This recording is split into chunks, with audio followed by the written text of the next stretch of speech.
What's up, She's Not Selling sisters? I am here today with the legend, the savage, the cult leader, the one and only Orlando Santucci. He tells us his story from Macca's to remote closer to business owner. He shares his story and he gives us some incredible sales tips. You do not want to miss this one. I'll see you inside.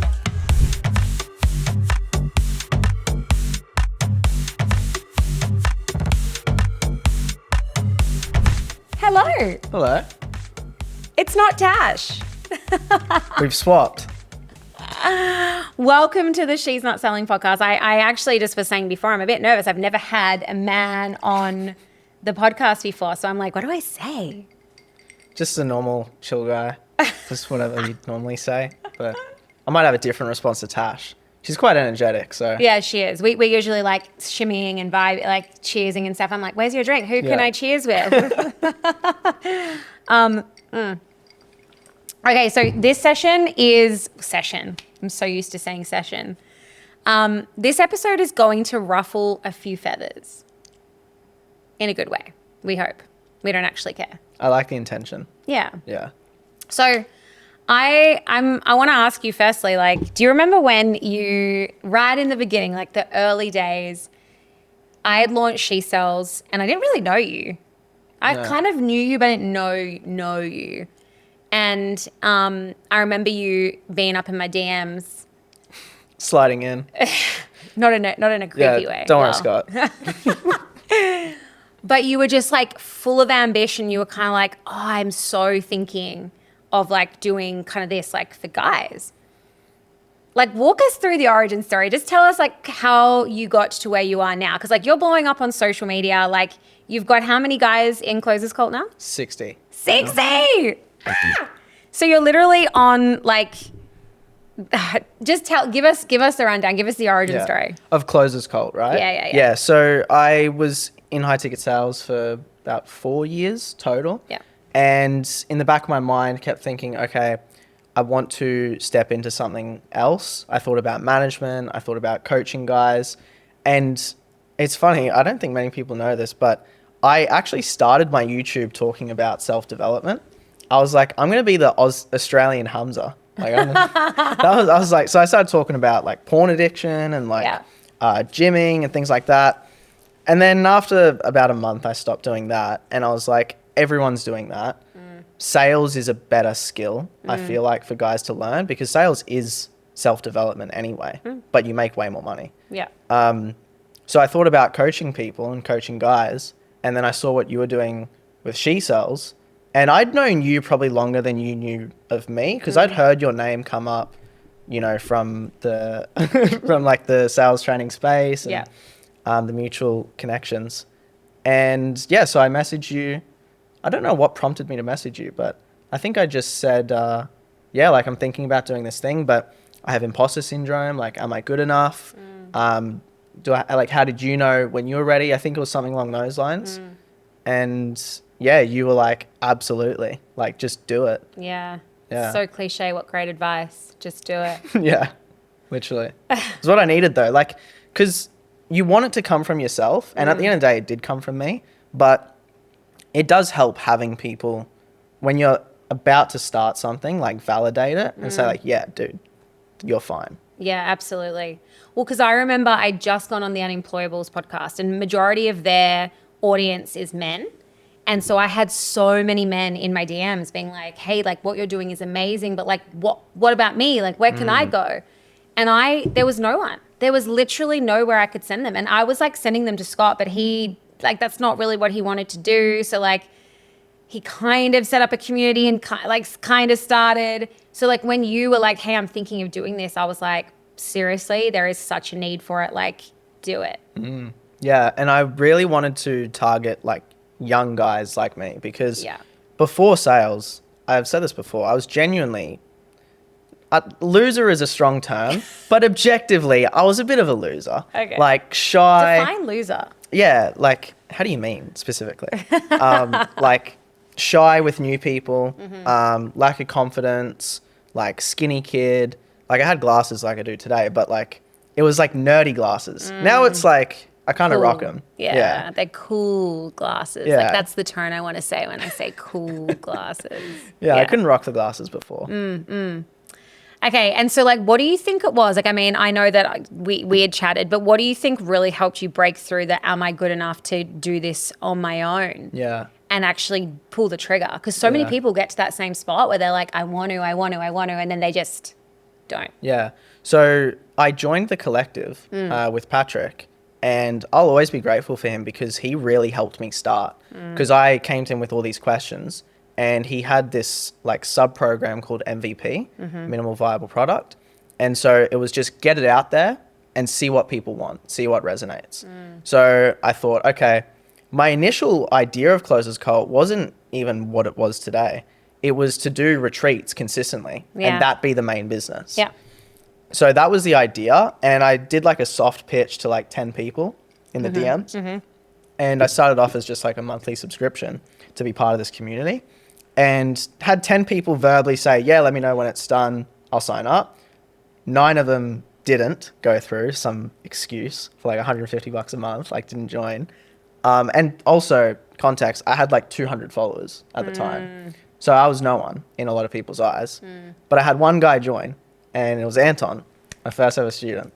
And we were coaching when I was in Thailand. I was just jumping on calls.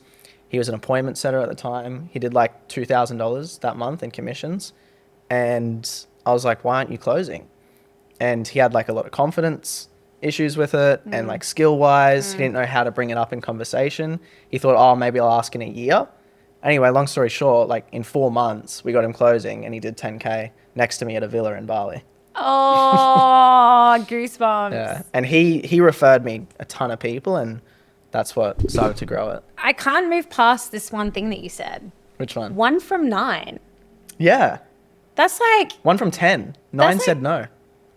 not. What are the chances of 9 people saying no? Like that's a what, 10%? Yeah, it was like a 10% close rate on like $150 a month. It's wild. It's wild. I did the same thing. I started with subscription first, $150 a month. That was it. To literally have access to all these sessions, all these amazing things, coaching, everything, and it just didn't work for us.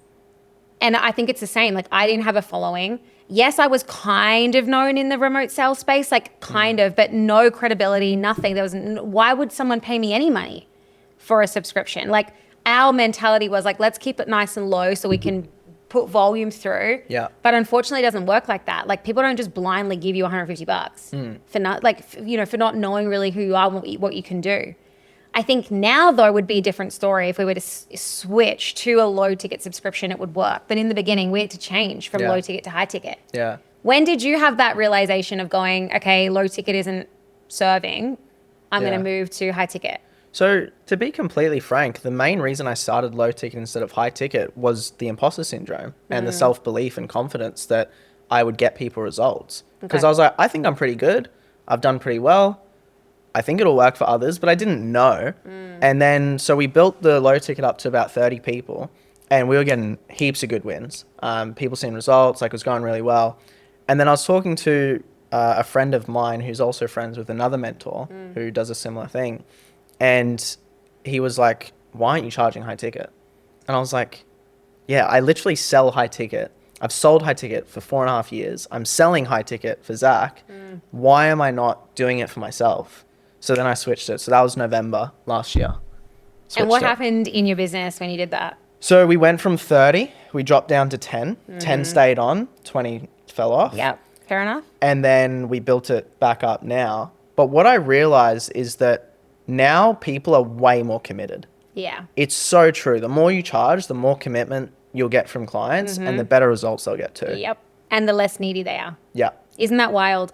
I had real issues with pricing at first. I think it came from a place of just imposter syndrome. I was like, oh my God, who's going to want to pay me that much money? Like who would? So there was lots there. Scarcity, coming from a place of lack, not feeling good enough. I was like, can I actually help these women? And as soon as I was obviously outvoted, thank God.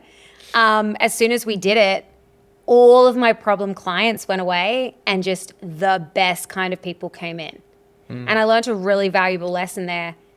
People want free shit and then they expect to earn 20K a month. It's like they're completely different mindsets. Like, do you think someone who's earning 5K a month has the same mindset as someone who's earning 30K a month? No. And do you think the person that's earning 30K a month learn from free shit? Like, no, they didn't. They don't have that freebie mindset. Yeah. So that changed everything for me when I understood that. I was like, right, people that want free shit are only ever going to not value it. And it's the same in my own life. Like, I don't value free stuff. Yeah. Like, I've had some back pain for the last few months. 23 and back pain. It's messed up. 23 and back pain. So I was researching on YouTube, like, different stretches and stuff I can do. Anyway, then I found out one of my students is selling a mobility coaching offer, a high ticket. So I was asking him about it at dinner the other night. And I was like, all right, let me just get that. I don't have to research. I don't have to compile it together. I'll pay $4,500 for 6 months and I'll get a coach who just tells me what to do. Okay. Done. Like, but now I value that way more than if Yeah. I was piecing it all together from YouTube. Yeah, I was just going to say, do I need to sell you on going to the gym? I mean, no, I'm good on the gym. Okay. Well, you can't tell? Yeah. Where's this back pain coming from? I went too heavy on squats like 3 months ago. Oh, right. Yeah. Okay. Yeah. Okay, yeah, that's a problemo. All right, so you went to high ticket, you've got 60, like what's the, I want to stop talking about your business. Like we'll get into talking about the juicy stuff. Yeah. Don't worry. But I am just curious, like what's the future of Closers Call? Like where are you going? So keep doing what we're doing now. Build the community. Every time, the more we scale, the more support I add as well. So for example, like Laura's one of our coaches now. She does a weekly session. I've got Anton doing sessions. I've got some other guys helping out too. So the more we grow, the better it'll be for everyone because there's just going to be unlimited support essentially. We've also brought in someone to help with the recruiting and like the placement of roles as well. Yep. But yeah, we're at 60 guys now. I want to get, I would say my next goal is to get 20 guys making 10K plus per month from like a fulfillment level. Obviously 100 members is the round like cool number. And yeah, just keep growing. I've got some bigger plans in the future. Like we're like on the cusp of starting another business where I'm not involved too much, but I've got other people helping out. Yep. And it'll really help the closers find roles. So yeah, that's coming soon. But Ooh, that's going to be good for me too. yeah, 100%. I mean, we have an internal recruitment team, but we are trying to streamline a little bit more because it is a lot of work. You know, it's like actively, constantly running business meetings. But I mean, because we do that, we get to really vet the offers that are coming through as well because the remote sales world is like the wild, wild west. Do you know how many influencers I've got on meetings with who are like, I want a closer. And I'm like, okay, cool, let's go through your numbers. And I'm like, you don't need a closer. Yeah. You're just lazy. Yeah. You're just lazy and you don't know how to sell. It's, I heard someone call it broke influencer syndrome. Yeah. They just don't want to do anything. Yeah. Look, okay, I'll preface that by saying not everyone, but the influencers that I've spoken to that have businesses. Right. I was like, what? What are you doing? Businesses. As soon as we start breaking down the numbers, they really don't need a closer. I'm like, you know what you actually need to learn how to sell your At own what program. stage would you say someone does need a closer? When the closer can be fed. Like they need to be like the one particular influencer that's coming to mind. I obviously won't say who it is, but she wasn't even getting in 80 leads a month. And of those 80 leads, she would maybe speak to 20 of them and close 5. Yeah. Like, and that was a good month for her. So I'm like, that's great. Why don't you just keep doing that? If anything, maybe hire a setter. But you know, there's so many things that need to happen. Like there needs to be more leads. There needs to be more volume coming through. Otherwise, they expect the closers to do the work, but not actually be paid for it, which I have a problem with. Like I don't like the setting model where they get paid on what the closers essentially kill because you could be working so hard as a setter and yeah, maybe you're, overqualifying people or whatever, but you could be doing all this work and seeing zero result. Yeah, the setting's an interesting one. I mean, I even had a few of your girls on one of the accounts I was managing and I was in a tough spot because they weren't making that much, but I knew they had the skill. And yeah, setting's a tricky one. We really advocate for, if anyone wants a setter, we advocate for a base. and then comms on top. Because that way you just have a bit more leverage as a business owner too. And the setters are like, they're incentivized. They really feel motivated, especially if there's a good growth plan, like for them to eventually progress to closer.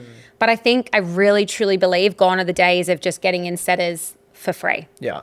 I mean, it doesn't really make sense even. Like the sets that you make, you only get a percentage of if they close. Do you know what I mean? And then you could have a closer that's ramping up and they're crap, and then the setter's like, what's going on? Yep. I saw another company where they pair the setter and closer up, so then the closer's really like intense with them and trains them and molds them how they want to be. I think that's a cool idea. But yeah, I like that too. My only problem with that is if you get an entitled closer, the setter is going to be disqualifying everyone. Yeah. And so as a business owner, my issue is like entitled closers. Like I really cannot even talk about it. I get so angry. How do you define entitled closers? Entitled closers are those who just want laydowns. They don't even want to work for it. It's like you do know you're a sales rep. Like you're designed to not just take orders. Like so entitlement comes from, I see this all the time in my own business, but a message will go out to the setter, hey, why was this lead booked in my calendar? Like XYZ problem, XYZ problem. Then I'll review the setter notes and I'm like, this lead was fucking awesome. What are you talking about? So you either don't have the skill to, like you're not good enough to be able to close them, or you're annoyed that it wasn't just a lay down piff. Yeah. You know? That's interesting. What's entitled for you? Like, have you experienced that yet? Yeah, I'd say similar thing. I got really lucky with the 2 closers we brought on because the first one was Luke, who had been selling for like 9 months on different fitness offers. Yeah. So selling to fitness coaches compared to fitness leads was like way better for him. He was just grateful for what he got. And then Anton's just been a dog from day one, like in the best possible way. I love that so Anton for you is like my Ali. Oh, he's like my little brother. Yeah. I love him. Ali was like my first ever client, rung me, was like, please take me under your wing. And I just did it. Yeah. And she's still with me today and she's like coaching and she's incredible. And I'm so grateful for that.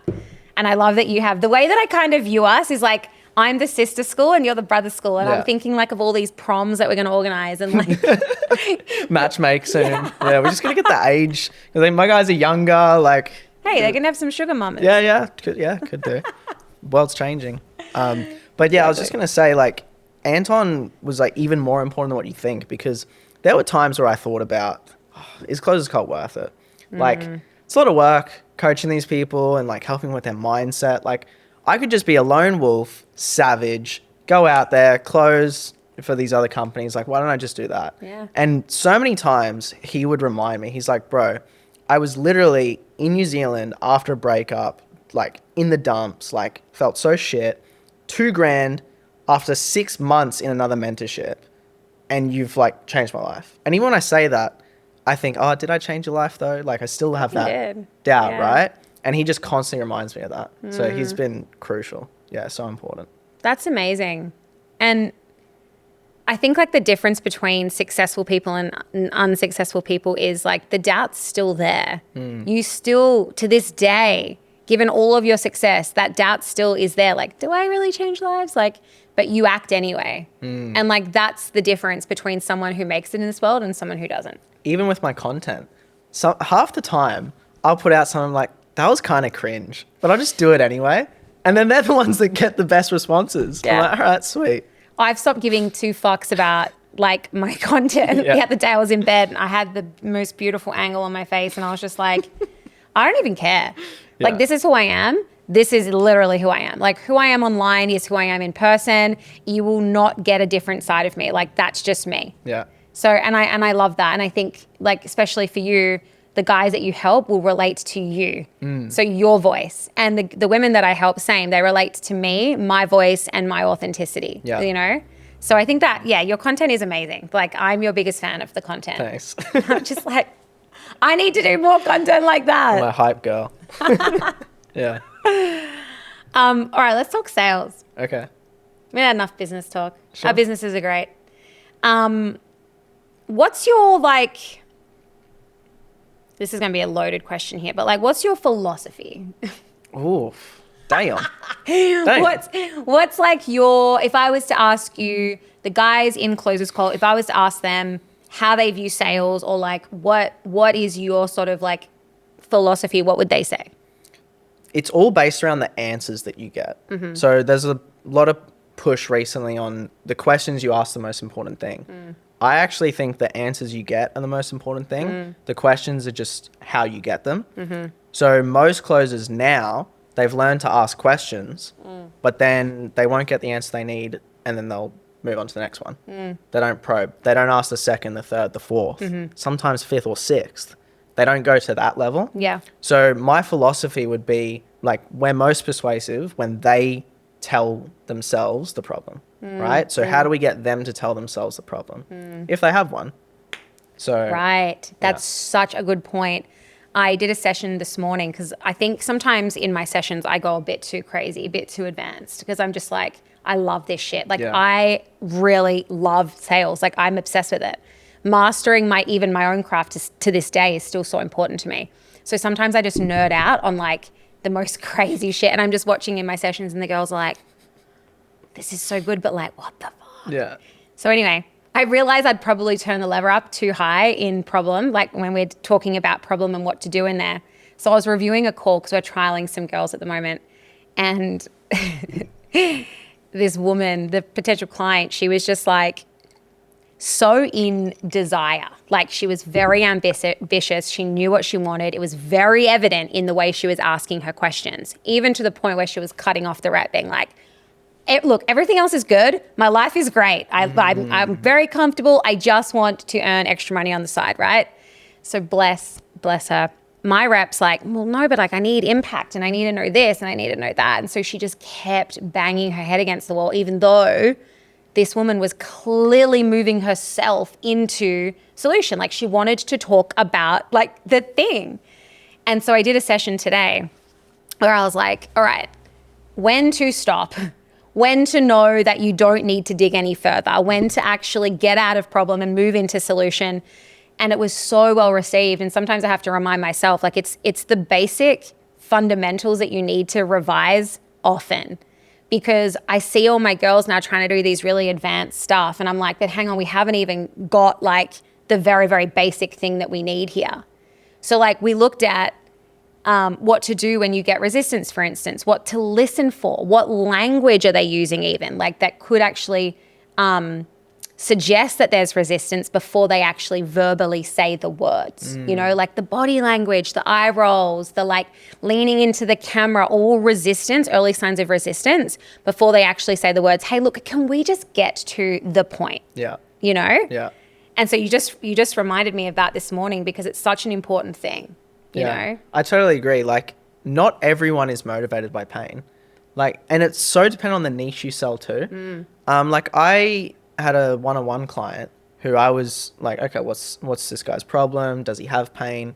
And we're going through it. And I realized he's making 40 grand a month already from a real estate business. And so I was genuinely confused. I'm like, why do you want to get into sales then? And like, I asked him and we got to after a few more follow-ups, we got to the point that him and his wife are both running the real estate business together, but she runs most of it. And so for him, he wanted something that was his own. Yeah. He wanted to be the guy that brings his own value to the table in that sense. Like life-wise, wasn't going to change much. Already have the house they want. Already live in the life they want.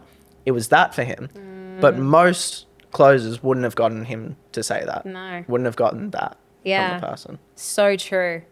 And my thing too is like sometimes the pain, because there's always some kind of pain, I think. Sometimes the pain lives in the solution, like getting to the solution too. Like what happens if they don't get to, you know, have their own thing? Like for that guy, like I would have been curious to ask, like, well, what happens if you don't actually get your own thing and you just continue working with your wife in this real estate business? Like, what did he say to that? It was essentially like, it'd be fine, but there'd always be this underlying feeling of, oh, I wish I did something. Yeah. Yeah. And then down the track, that could change, that could, I guess, like come up in feeling like a failure, not providing, like all these different things. So sometimes like pain is found there, not necessarily like he didn't really have too much of a problem. Yeah. You know what I mean? This is a like little specific hack I do sometimes. If I'm finding it hard to like get pain from someone, then I'll start with what they want and then backtrack from there. Yeah. So if they say, oh, I want to be happier. Oh, you're not like as happy as you'd like to be right now? Well, no, oh, like why not? Oh, because of this, this, and this. So you can go back and forth. That's something I really do that's different to a lot of coaching I've gotten in the past, which is, you know, you go pain, then positive, then negative. In my future pacing part, I just go back and forth. Yeah. Like I get them on this bit of a roller coaster. Yeah. Feel the highs, feel the lows. All of it. Totally. Yep. I really am big on language. Like language is huge for me, and we do a lot of learning on language because I feel like that tells such a story in how I feel like in solution, if one way that I recognize if I haven't actually done a good enough job in finding and helping them discover the emotional impact of whatever problem it is, I find in solution they tend to go back to it all the time. Like I'd be like, you know, what would change for you if XYZ was to happen? Well, I would be, you know, I'd be able to pay my bills and I'd be able to like pay off my debt. Like that to me is very still problem focused instead of like, I would have more money too.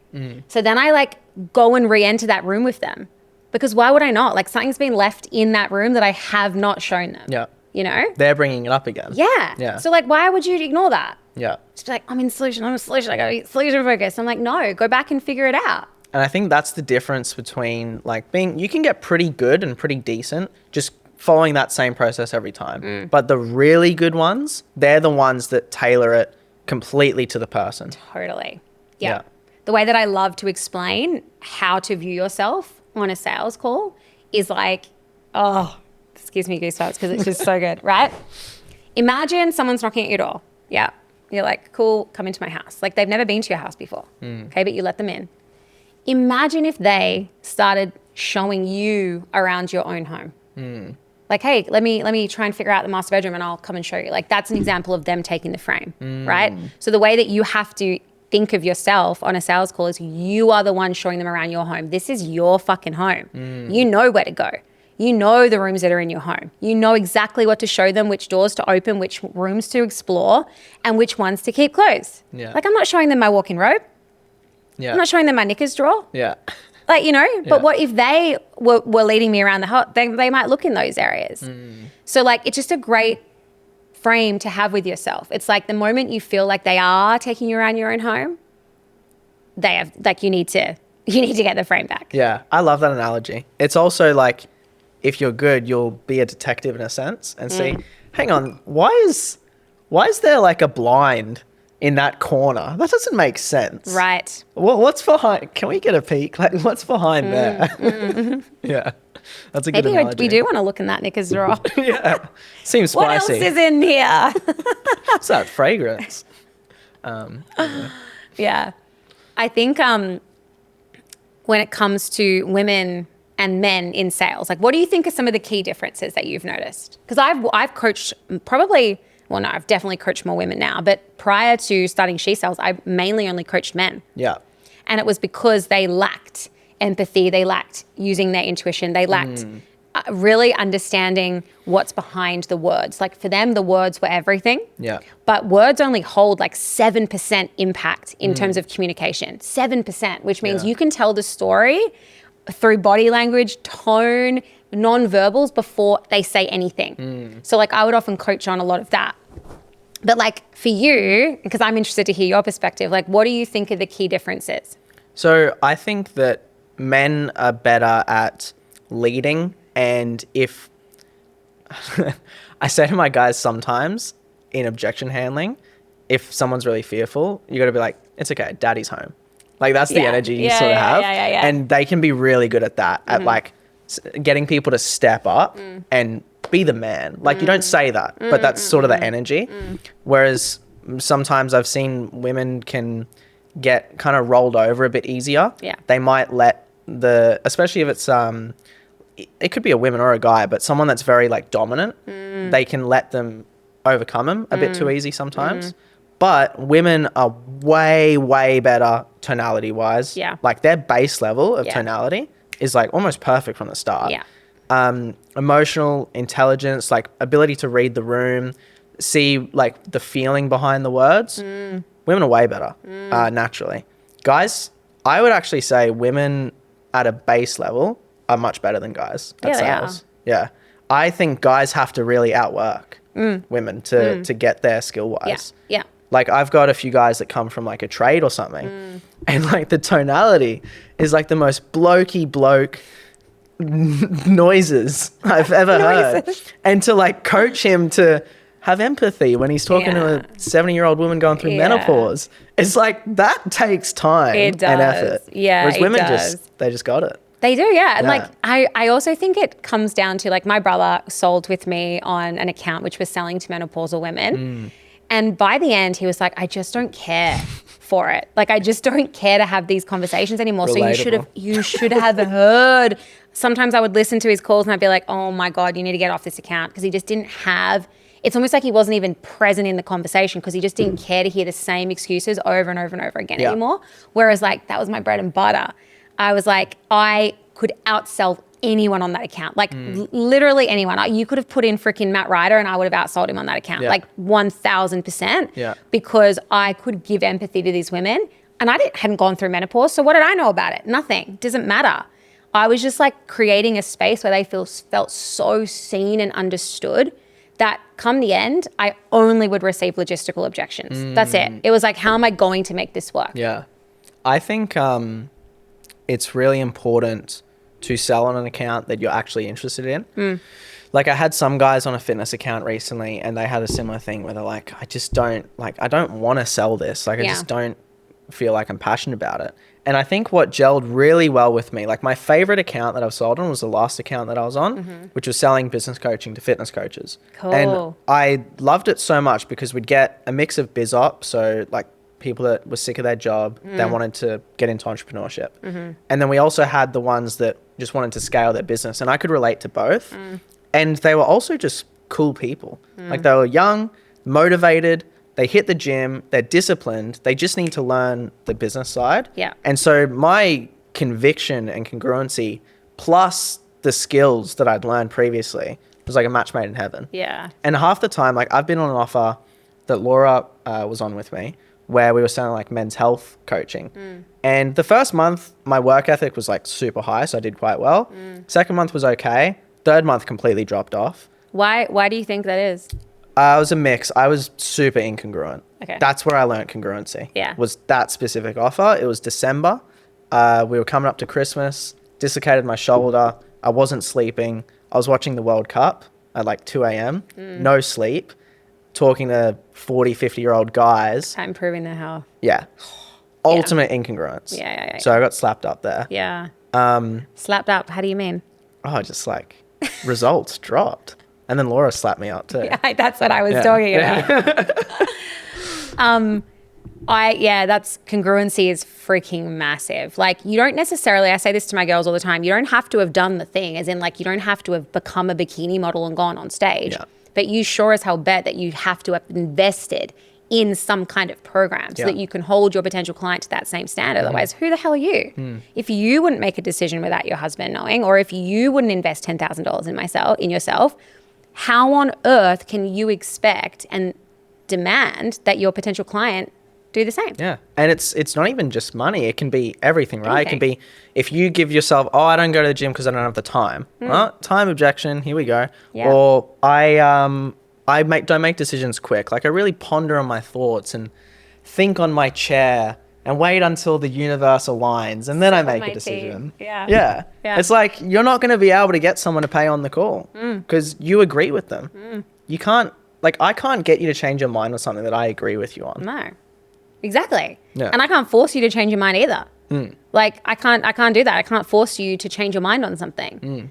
I like, oh my God, we could talk about sales all day. I'm like, so getting into this. I'm geeking out. I have been doing a lot of work in map of consciousness lately because I feel like it really helps people understand why someone is A type, for instance. So like something that we've been big on focusing on understanding is like, when is someone in, because most people are in fear, which is like very low frequency, super, super, super low. And your job as a sales rep, I actually like to call them change facilitators. I love saying that they, like, you are facilitating a change. Like, instead of I'm closing someone, it's very masculine. Yeah. You are facilitating a change. So in order to facilitate a change, someone has to be in like a courage or above. So, and you can see the transformation as they move through these energetic frequencies throughout the call. You can actually hear it in their voice. You can hear it. You can see it. It's just, it's happening, right? So A-type people, right? The ones that you said that can sometimes steamroll, walk all over people. They're actually in a place of pride. So they'll always say things like, I can just do this on my own. Like, I already make heaps of money. Like, I don't really need support and accountability. Like, it's almost like it's an ego-fueled conversation that you're having with them. So we've been doing a lot of work on like how to meet them where they're at without stroking the ego necessarily, but just saying things like, you know, like, as a top performer, it's like, as someone who is a top performer, like you are, I can see that you value X, Y, Z. Yeah. And so that then they're like, oh, right, she gets it. She's meeting me there. But then we have to like ground those people too. Because we often find selling on She Sells, these are the types of women who come in being like, I want to make like 50, 60, 70K a month. I'm only going to work like 20 minutes for it. And then they're like, yep, I'm just waiting for some investments to be, you know, paid off before I, you know, pay this money. So yeah, I'll get back to you in a week, and then ghost. Yeah. Right? How do you do any kind of work with the map of consciousness and like looking at that emotional state? No.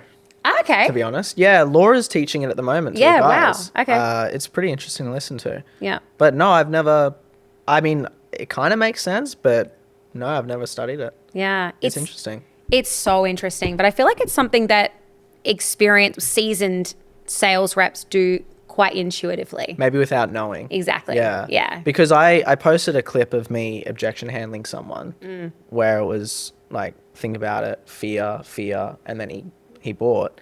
And Laura messaged me saying, what you did was beautiful. Like, you took him right through that map of consciousness. I was like, okay, cool. Yeah, so you're adaptable. You're able to meet the client where they are, which is literally that. Yeah. It's like meeting them where they're at and then like naturally pulling them up. Another one of my most favorite analogies that I say all the time is like, for me, the way that I'm on sales calls is like, I'm already at the top of the mountain. Like, the view is fucking beautiful and you are more than welcome to join me. Yeah. And I will meet you halfway down the mountain and I'll put my hand out. There's already a trail of footprints. Fuck, I'll even come down and stand beside you. But you will never ever catch me walking behind you, pushing you up that damn hill. Like, you got to do the work. You got to step through the door and actually start making your way to the top by yourself. Yeah. Pull people up. Yeah. I'm not going to push you to do something. I'm not doing that. Yeah. You know, but I will pull you. Well, it's like, I don't know if it's an analogy, but you know when you watch a movie and, you know, the parent gets the kid to come to therapy and the kid's all stubborn, he doesn't want to talk because it was the mum's choice to bring the kid to therapy. It's kind of like that. You want the kid to want to go and then they'll want to talk about their stuff. But if the mum makes them go, it's like, I'm just here because she brought me. Exactly. Yeah. Yeah, they're not ready. They're not ready to change. Yeah. Something else that I like to say, because like I really, I wouldn't say hate, that's a strong word, but I really dislike potential clients who think they can come in and just like tell you how to do your job.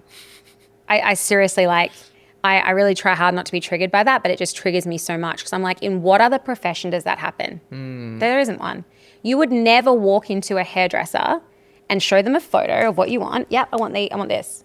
And then as they start, grab the scissors yourself and just start chopping in some bangs. Like, you're not doing that. Yeah. And if you are, why are you at the hairdressers in the first place? So what do they say to you? They'll get onto the call and be like, I'm in sales. Like, I already know all of this. Like, I just really want to know the price. Or like, I get what you're doing right now. Just like, I really don't have a lot of time. If you could just get to the end. And we're in a unique position where we can actually say, hey, like, you know, this is the thing, right? Like, the thing that you're actually wanting us to get to the end, this is the thing. Like, I don't know. Like, do you think you could actually walk someone through this process? Because like, I don't really know right now. Do you enjoy selling to salespeople? Yes. Yeah.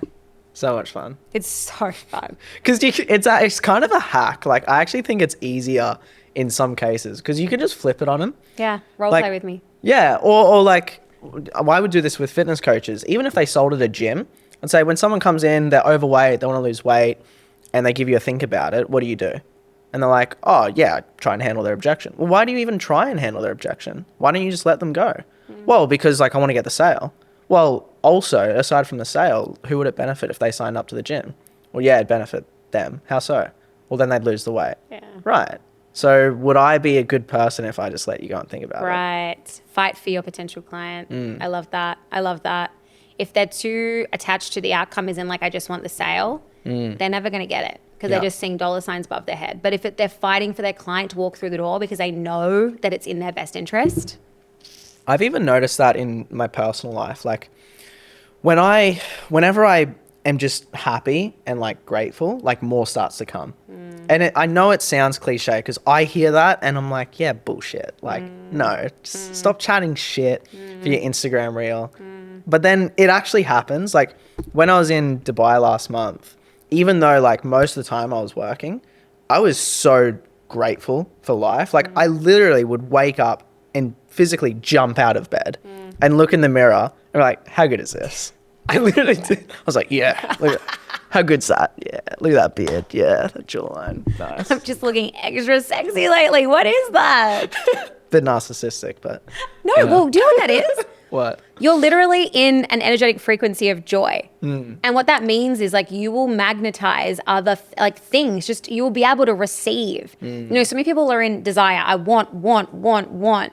And that's just not how it works. Like you have to be in an energetic frequency to actually receive things that you know, whatever the universe, whatever you like to say, but is trying to give you. So if you're in gratitude and joy, like you're constantly seeing it from that lens. So like you could get a speeding fine and be like, this is fucking great. I can pay for this speeding fine. Like there was a time and day where this would have ruined me.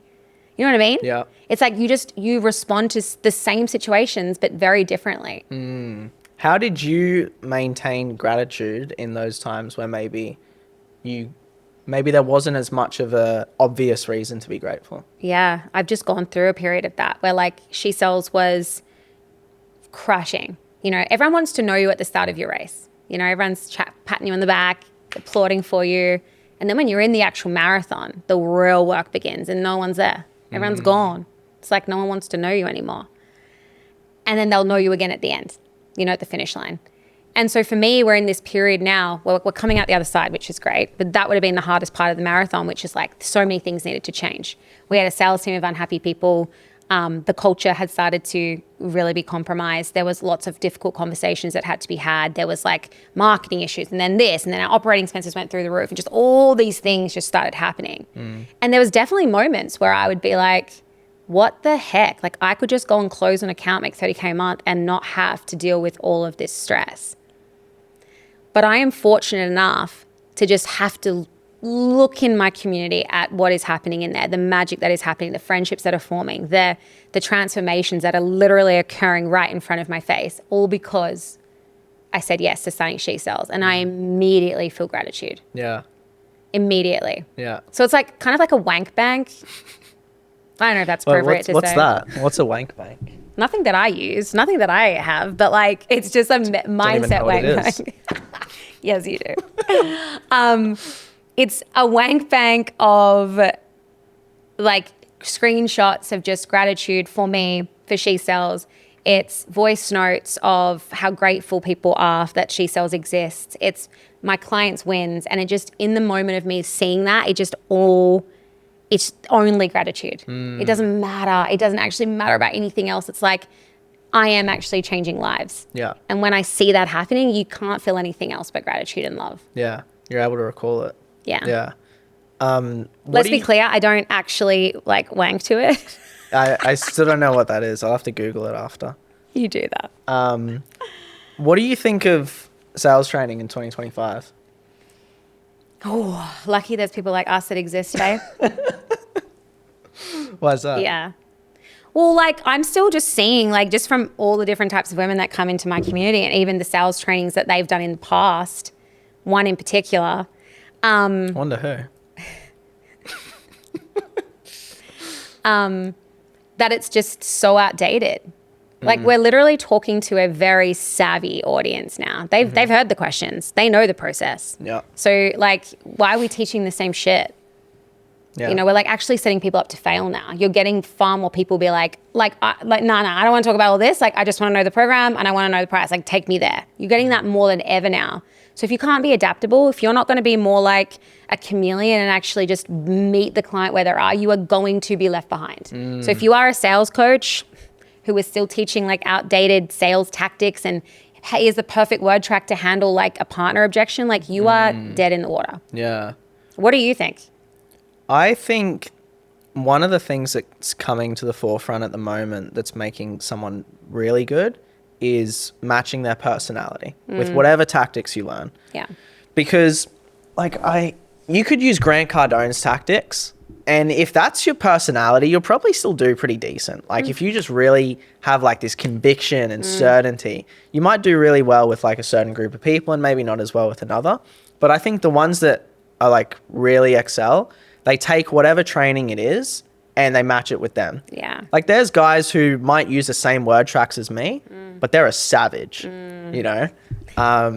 Classy, bougie. yeah, they're a savage, you know? They're getting fat guys to buy, like, I don't know if you saw that one, but anyway, yeah, like they're absolute savages. Whereas me, I might say the same things, but the way it comes across, and I've had guys tell me this, is like, yeah, dude, I was actually testing you with that objection. I gave the same objection to XYZ, and he just like, it was too aggressive, man. Yeah. He's like, when you did it, he was like, I'm pretty sure you guys said the same thing. Yeah. But I know you want the best for me. Yeah. And like, that's what you want.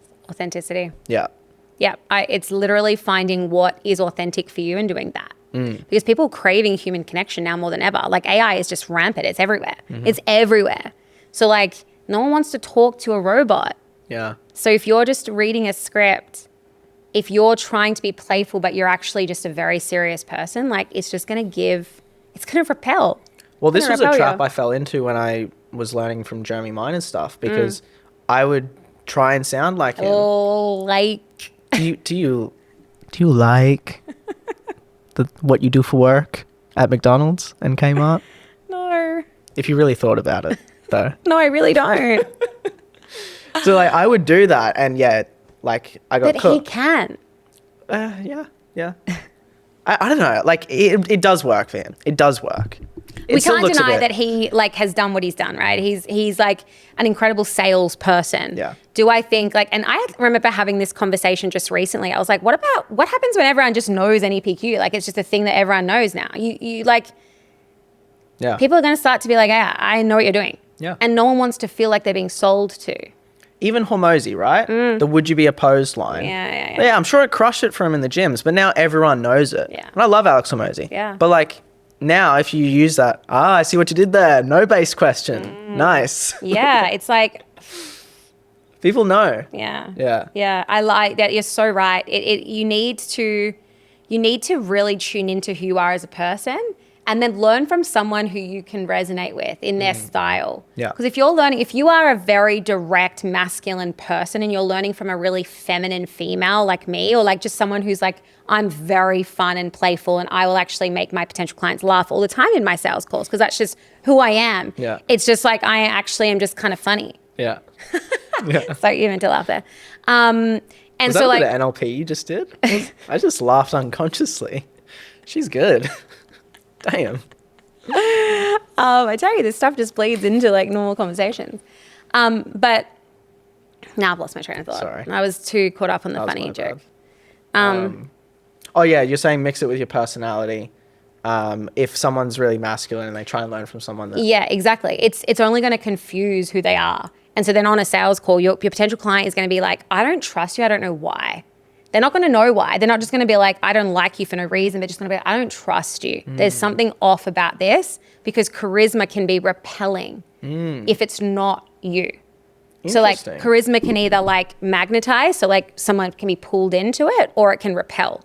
And so that's why it's really, really important. Like you're not trying to be playful or have gags with your potential clients if you wouldn't do that in a normal conversation. You know? I've never heard that on charisma. Yeah. That's interesting. I've done a bit of work in charisma hacking, which is so interesting. That's another whole thing. This is what I mean. Like some of my sessions can just be so like advanced, and then I'm like, they don't need to know that. Yeah. Like they actually, I am obsessed with mastering the art, like fully communication. I'm just obsessed. I want to get so good at it. But for a sales rep right now, the biggest thing is to be authentic. I agree. Yeah. There's it is good though for you to go super advanced sometimes because it kind of reminds people how there's levels to the game. How good you are. Well, yeah. Also, it's like, oh damn, that's like, even if they don't understand it straight away. I mean, I have things that sometimes even now I'll remember from my mentors like 4 years ago. Yeah. Like I worked with this guy called Johnny Anton. Guarantee no one watching this knows who he is. And he taught me one saying, it's so silly, but I just remember it. He said, your words are like toothpaste. Once they come out, they can't go back in. I don't know if that's from him or someone else, but it's just like a visual that stuck with me. Yeah. And every now and then I'll just remember that from like 4 years ago. Yeah. Even when I heard it, I was like, that doesn't make sense. Like, what if you just like pressure, you could suck it back in. That's classic man trying to make it logical. Like, this doesn't make sense. Like, how could I make it make sense? Like the island analogy. I'm like, wait, how'd you get to the island? Where's the boat? Oh my God. No, I actually like that a lot. I love analogies. Like some people, Yeah. like that's another whole we just need to do another episode because like the red light's gone off. I'm like, is this time? Like how long have we been talking for? Some people don't like using analogies, but again, it's all got to do with who you are. Like I speak only in analogies. Like that's just who I am. I love it. They make sense to me. The way I visualize is in analogies. The way I make sense of things is in analogies. So like for me to sell using analogies, especially like reframing someone, like it just comes very naturally to me. Yeah. But I've seen people do it who are like, it's so polished that people are like, It's too good. It's like, doesn't really like land for me. Heavy is the head that wears the crown. Analogies and stories. Actually, the weight of It's actually the weight of the crown. No, but yeah, I really like stories too. Yeah. Like you reminded me of that Batman one Yeah. from Scott. I don't know if you've seen it in my content. I've said it like 4 times. Have you? I love that. Yeah. I love that Yeah. story. Yeah. So good. I use it all the time too, but except with women, they're like, I haven't seen Batman. I'm like, well, I have. I'm going to tell you a story. Yeah. Yeah. It's seriously so powerful. And I feel like it's so universal too. Like there are so many different ropes people are attached to and they really need to release. I use the train one heaps now. Like you're on the wrong train. Once you've realized you've got to get off the train. And if you don't, you're sitting there just hoping that the train's going to miraculously turn around, but it's not a fixed track. It's not, it's not going to take you to where you want to go. So why are you still sitting on the train? I just love that because it makes sense. Yeah, but it's hard to get out because you're used to it, to like actually jump on another train. Yeah, I like that. And like you're on the platform, it's cold, it's raining, you don't know where you are. You don't know where this new train's going to take you. Like it's scary. Of course it is. The hardest part is actually pressing the button on the door and like taking the step off. Yeah. That just hits every time because it's like we always board wrong trains. We make wrong friends. Like when we stay being their friend, even though they make us feel like shit. It's like we know we're on the wrong train. We know where this friendship is going to end, but I'm just going to keep showing up, you know? So it's just so relevant in so many different things. But yeah, fuck, you just reminded me of the Batman one. That's good. So good. There's so many things we could talk about. I know.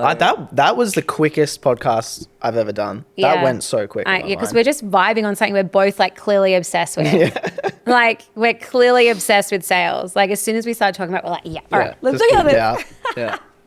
I think even when we went to Byron and we went out to, what's the club there? I can't remember. I can't remember the name. Yeah. And we're like sitting there with our cocktails, like all talking about sales. Like that's pretty nerdy. Yeah. So cool.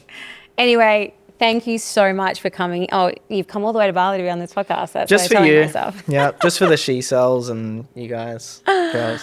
No, I really appreciate it. And I know people are going to get massive value from this and just hearing your perspective. I did promise the women that I would ask you have to come and run a session for our girls. Okay. Yeah, I'm down. Yeah. Let me know. There'll be like 200 of them staring at you. You can handle that. Okay, cool. All right. 200 females looking at me. It's not the worst thing. Oh, they also said you had to wear no shirt. No shirt? No.